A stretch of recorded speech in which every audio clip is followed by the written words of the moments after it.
oxirigacha eshiting. Bir odam olamdan o'tsa, u marhumda qarzi bo'lsa, aka-ukasi balki yaqinlari bo'yniga oladi.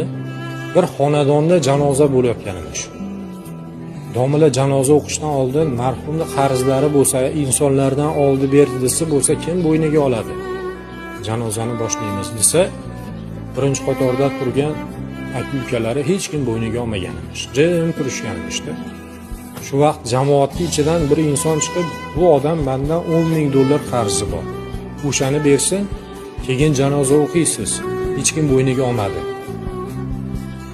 Imom nima qilishni bilmasdan o'ylanib tursa, xonadonda janoza bo'lsa, o'rtadan doka, nimadir tortilib, u tomonida ayollar bo'ladi.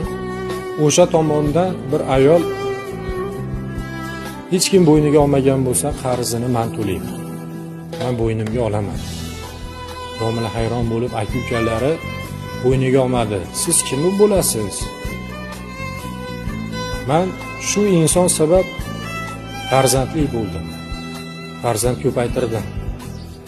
Tiriklik vaqtida meni o'ylab, farzandlarini o'ylab, hech nimaga zoriqmay o'sishsin, yashashsin deb, balki qarz olib biz sabab qarz bo'lgandirman ayollarim. Men bo'ynimga olaman.